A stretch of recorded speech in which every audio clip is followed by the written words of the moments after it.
हमारे शरीर में पंच प्राण हैं और पंच उपप्राण हैं। प्राणों के विकृत होने से शरीर रुग्ण होने लगता है।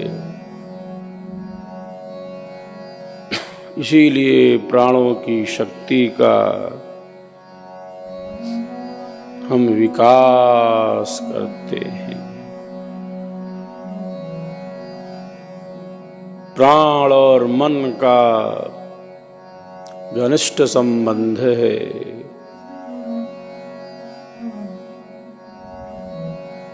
क्रमशः हमारी शक्तियों का विकास होता है। सूक्ष्मता में शक्ति है।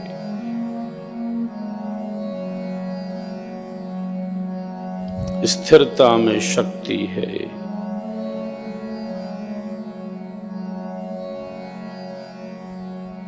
हिलते हुए जल में स्वयं का प्रतिबिंब नहीं देख सकते।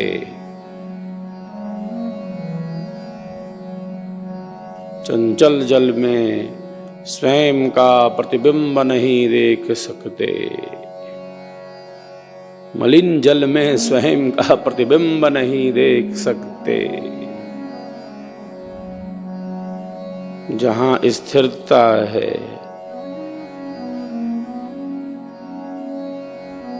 वहीं जीवन का विकास है। सब पदार्थ घूम रहे हैं, पृथ्वी घूम रही है, चक्कर लगा रही है। सब एक दूसरे का चक्कर लगा रहे हैं। कौन है जिसने स्थिर रहकर सबको थाम रखा है? कौन है वह? कोई धारण शक्ति है कि सब घूम ही रहे हैं, सब चक्कर ही काट रहे हैं, अपनी कक्षा में इधर से उधर नहीं हो रहे हैं? कौन है जिसने धारण किया है? स्थिरता पूर्वक धारण किया है। स्थिर सुखम आसनम। आसन भी तो यही है। स्थिर रहे दीर्घ काल तक, जिसमें सुख मिले। जो अभ्यास करना है दृढ़ होकर कर सके। आसन स्थिर शांत दृढ़, हिले दुमे नहीं देह। बैठो मन मथ मारि कर, सुमिरो पुरुष विदेह। जो सहज मुक्त है, जो स्वाभाविक रूप से मुक्त है, परम बुद्ध है, जो बंधन में नहीं है। जो बंधन में है वह मुक्त होता है। एक सहज मुक्त है, परम मुक्त है।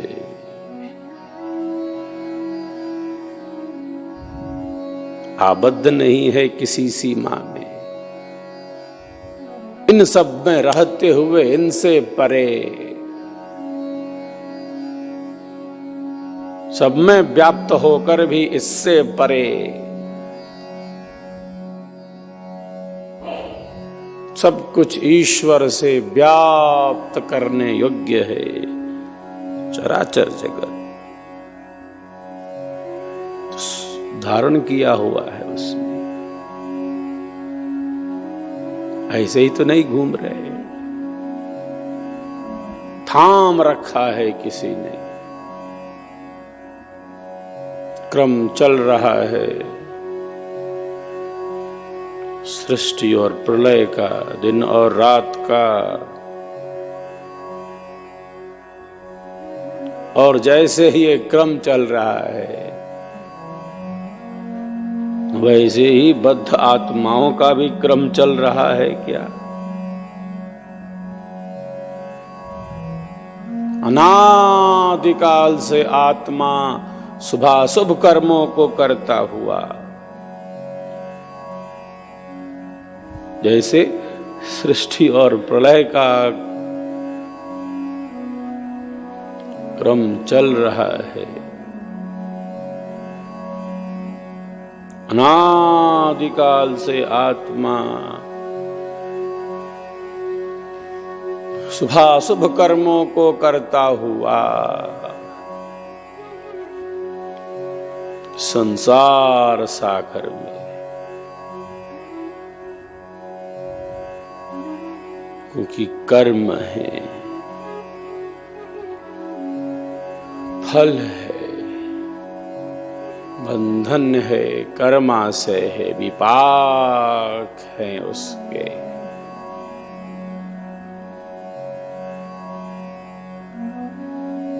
एक शरीर प्राप्त हुआ, कर्म फल भोग प्राप्त हुए, शरीर छूट गया।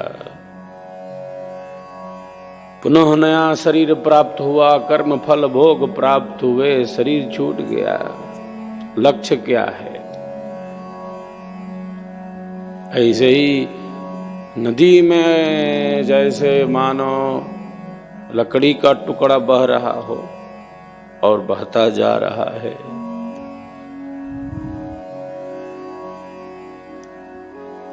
नदी में लकड़ी के बहते टुकड़े की भांति तो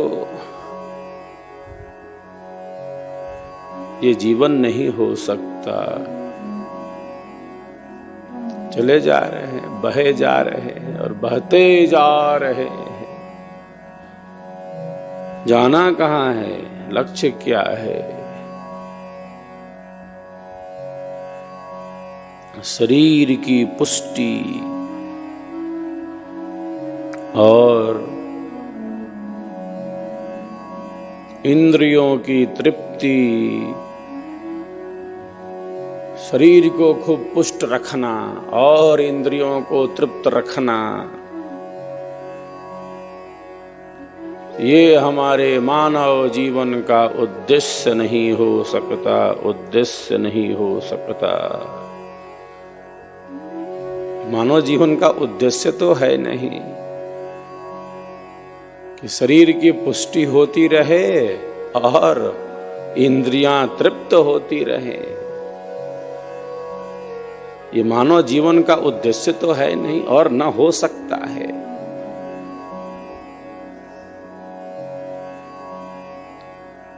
जो है उसका अनुभव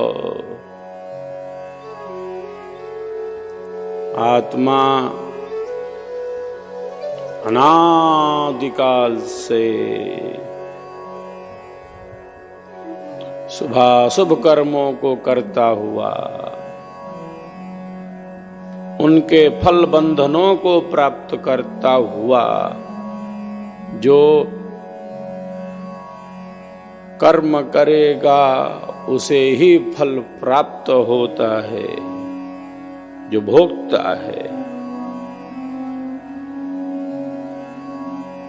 क्योंकि वह चेतन होता है। चेतन मन के अनियंत्रित होने से, अंतःकरण की अशुद्धि से कर्म अंतःकरण कर रहे हैं क्या? कर्म जो कर रहा है उसे ही भोगना पड़ेगा। कर्म कौन कर रहा है? मन कर रहा है क्या कि बुद्धि कर रही है? भोक्ता कौन है? जड़। न्यायाधीश जो है जड़ को देगा दंड कि चेतन को? चेतन को देगा, हाँ या ना? हाँ, चेतन को देगा। चेतन कौन है? आत्मा चेतन है। क्यों चेतन है?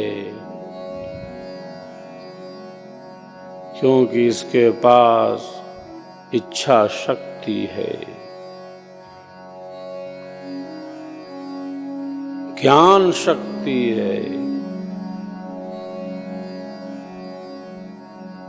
प्रयत्न शक्ति है, सुख दुख द्वेष का अनुभव है।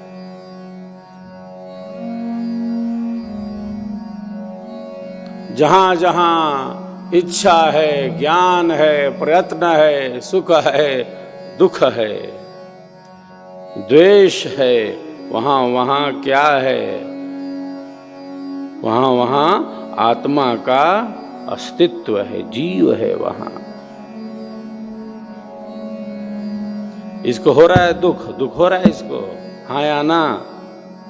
नहीं हो रहा है। आत्मा है इसमें? नहीं है। जहां जहां इच्छा है, जहां जहां ज्ञान है, प्रयत्न की शक्ति है, सुख का दुख का अनुभव है, द्वेष है, वहां वहां आत्मा है, वहां वहां आत्मा है।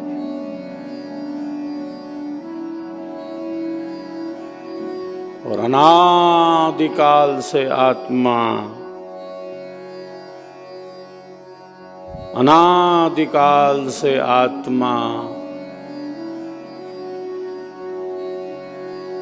इस संसार में है।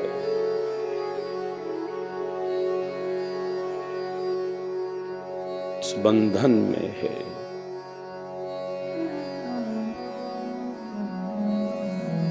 आप किसी से कहें कि बंधन में है तो कहेगा कहां बंधन, किसका बंधन? और मुक्ति क्या? मैं तो किसी बंधन का अनुभव नहीं करता। मैं तो किसी बंधन का अनुभव नहीं करता।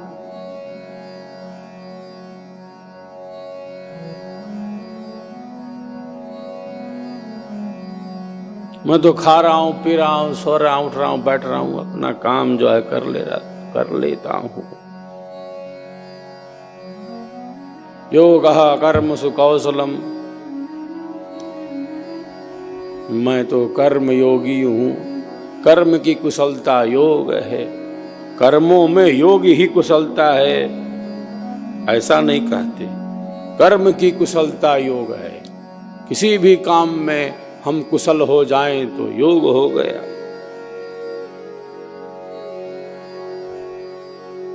मैं बंधन का अनुभव नहीं कर रहा।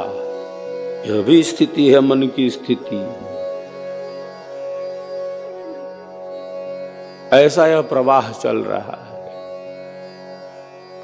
केवल शरीर और केवल संसार, केवल भोग और केवल पदार्थ, केवल बाहर की दृष्टि। आप भारतीय चिंतन को, भारतीय परंपरा को, अध्यात्म ज्ञान को अगर बताते हैं, भिन्न भिन्न विचार भी आपके सामने आते हैं। और ये विचार आज से नहीं है। हमारे देश में भिन्न भिन्न विचार सदैव से थे, हैं और रहेंगे। सबको समेटे है ये ऐसा सागर है। सब प्रकार के प्राणी समुद्र में रहते हैं।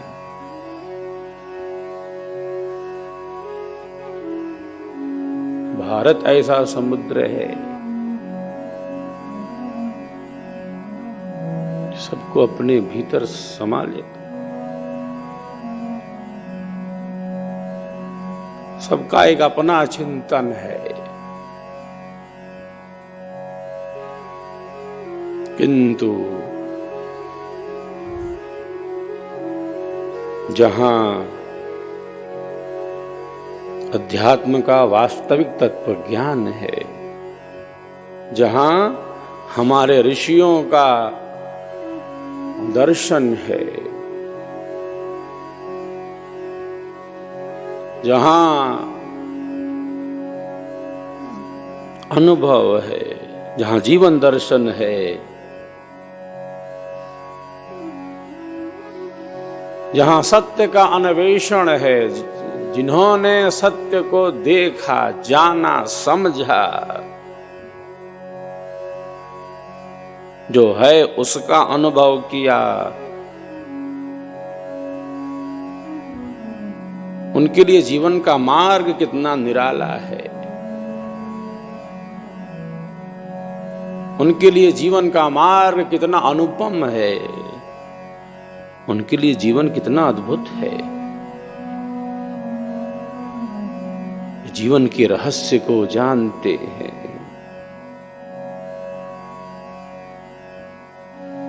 है क्या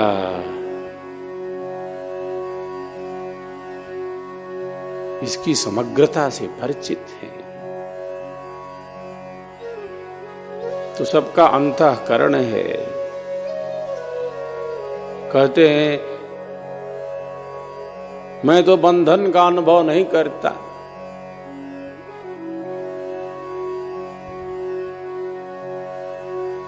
अपने दिनचर्या के कार्य में करता हूं, जो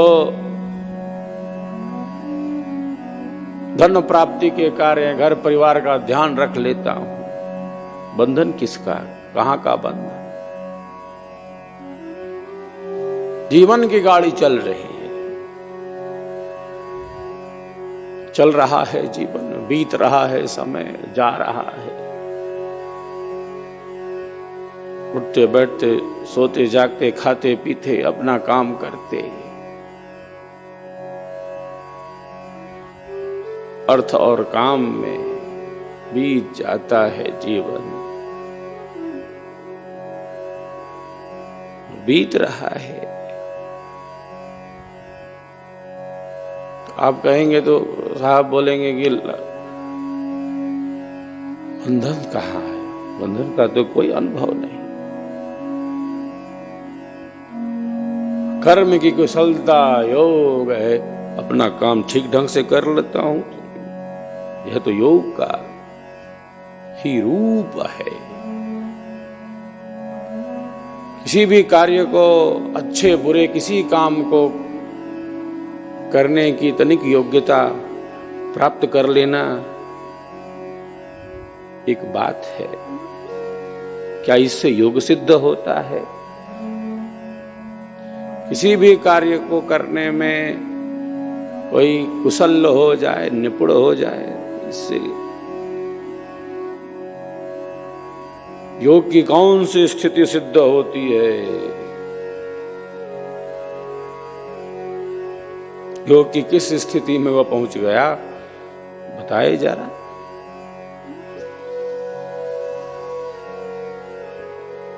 कर्म की गति बड़ी गहन है, इसीलिए योगीराज कहते हैं गहना कर्मणो गति।